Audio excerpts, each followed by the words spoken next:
But first, last night's game with Deflategate behind them. Tom Brady and the Patriots picked up where they left off in the Super Bowl. Tom Brady finished 25 of 32 for 288 yards and 4 touchdowns, with 3 of those going to Rob Gronkowski. Here's Brady after the game. Yeah, it was a pretty special night, so I was excited. Our whole team was excited. You know, it's a we haven't had one of these games in a long time, so it's always fun being out there and getting the opportunity to go play, and we took advantage of it. Okay, Stephen A., watching this game last night, do you think the Patriots are capable of repeating as Super Bowl champs? Well, obviously they're capable of repeating as Super Bowl champions. They're the reigning defending Super Bowl champions, okay? So we all know. I mean, they didn't lose everybody. They lost a lot of holes. They have a lot of holes on defense, but you still have Tom Brady. You still got Rob Gronkowski, which we warned the Steelers about coming into this contest. You still have Bill Belichick as your coach. So because of that, definitely there is a capability to win the Super Bowl again. But I'm not going to lie to you. I didn't see a team right now that couldn't be exposed, that couldn't be knocked off. I'm paying attention to what I saw from D'Angelo Williams for the Pittsburgh Steelers. This is not Le'Veon Bell we're talking about. This is D'Angelo Williams. And what did he rush for? Skip Bayless? I believe it was like 127 yards rushing. I mean, it was an impressive performance by him, no question about it. I saw the Steelers moving the football up and down the field. I'm disgusted with Todd Haley. Even though they were moving the football and doing things well, Todd Haley, I know he's a good offensive mind. I'm not trying to act like I'm not trying to engage in hyperbole and act like he should be fired or whatever. I'm just saying that he is a natural irritant to me because he always, as a dire Steelers fan, he is always somebody that rakes my nerves. It's opening drive. Everybody's looking at the New England Patriots. I understand they gave the Steelers, they won the toss and ultimately gave the Steelers the ball first. And the Steelers are marching down the field. And what does Todd Haley do? He ruins everything because he tries a trick play involving Antonio Brown. They lose yards. It ruins their drive. They score nothing. And once again, against the New England Patriots, the Steelers end up starting off at a deficit because you know the second Tom Brady gets the football, it's going to be some trouble for the Pittsburgh Steelers, as it has been in recent years. He has just done what he wants, when he wants, how he wants against the Pittsburgh Steelers. Todd Haley evidently is oblivious to all of this, has no clue about this. So goes out there and instead of rolling with what's working and being relatively conservative and understanding you do not play with this team, especially with this weak secondary we have on the defensive side of the ball for the Pittsburgh Steelers, which is just abysmal as far as I'm concerned. You don't make that kind of call. It ruined everything as far as I'm concerned. From that play, I said, even though I picked New England to win the game anyway, I said right there is why the Steelers going to lose tonight, because you don't make that kind of mistake. Having said all of that, Rob Gronkowski obviously looked big time. Tom Brady was sensational in the first half. I think he completed like 15 of his 17 passes. He was absolutely sensational, no question about it. And you just knew from the time Tom Brady led them out the tunnel that it was going to be a special night. The final score was considerably less than I thought it would be. I thought the Patriots would drop 41. I thought the Steelers would still be able to put up points in bunches, which I still believe, by the way, had they not messed up that first drive. But in the end, they were not going to win this game. And to answer the question again directly, I think the New England Patriots have some things to be concerned about. Because of, even though D'Angelo Williams is no backup, he is the backup in Pittsburgh. And for him to run as effectively as he did yesterday, and for New England to bend a lot, didn't break, but bend a lot in giving up some big pass plays, I think that defense can be exposed. And as a result, I think there are some teams in the AFC that can take them out when it counts most, meaning the playoffs and preventing them from going to the Super Bowl. But they're still the reigning defending Super Bowl champion. So you did not see a potential Super Bowl winner on the field last night? Well, I'm just saying, I just think, listen, you have Tom Brady. Even the way they played last night, you could still end up winning that way. It's just that I think you're easily beatable compared to what you were last year. Really? Based on what I saw. Easily beatable. Okay. Compared to what I saw last year. Okay, first of all, I'm going to give you props for one very good point. The strategic turning point in that game was in that first drive when Todd Haley inexplicably went to a wide receiver pass left-handed Antonio Brown. I don't know what they were thinking, because as a Patriots supporter, I was a little nervous at that point because it looked like they were rolling, because all the obvious plays that he had called had all gone for chunks of yardage. Yeah. I give you that. Now, I could sit here and I could nitpick to pieces the New England Patriots that I've already picked to win this year's Super Bowl, to repeat as Super Bowl champion. Okay. But I'm not going to do that, because I'm going to boil this down to one key point here. I'm going to try to get this through your head one last time, right here, right now, just before Week 1 on Sunday, when we have the full Sunday slate. As long as the New England Patriots have number 12 at quarterback, Thomas Edward Patrick Brady, number 12, as long as they have that guy, they can beat anybody, any place, at any time. They are extremely capable of repeating as Super Bowl champions this year. You can pick them to pieces, you can flaw them to death, you can flay them, and you can tell me this, that, and the other. But this man gave you another masterpiece last night. This man is an NFL treasure. And I'm going to say this one more time. I want to publicly thank Judge Berman for having the guts to stand up to the National Football League and to put Roger Goodell back in his sorry place and to free Tom Brady, so we could see that last night on national television. I think even you had to appreciate what you saw last night.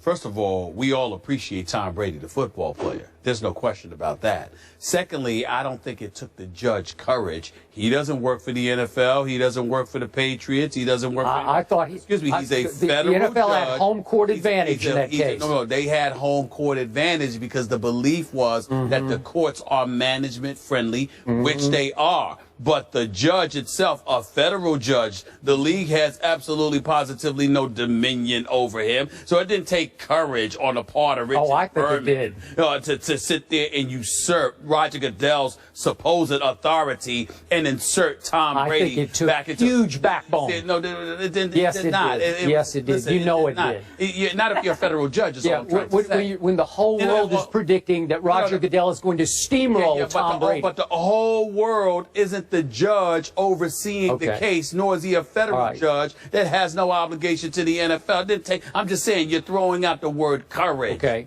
That's all I'm so trying to back to football. Enough of that.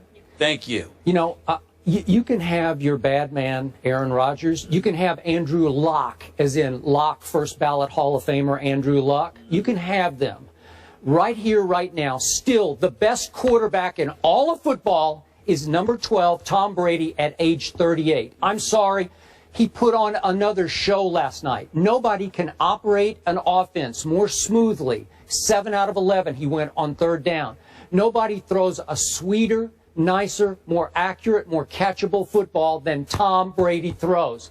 12 times he threw it at Julian Edelman. 11 of them were caught. That's Julian Edelman, a former quarterback in college, drafted in the 7th round. Are you kidding me? That's your go-to receiver? He's making a star out of Julian Edelman. No disrespect to Julian. Love him. Love his trash talk because he backs up every word that he spews at those DBs. So I love what I see.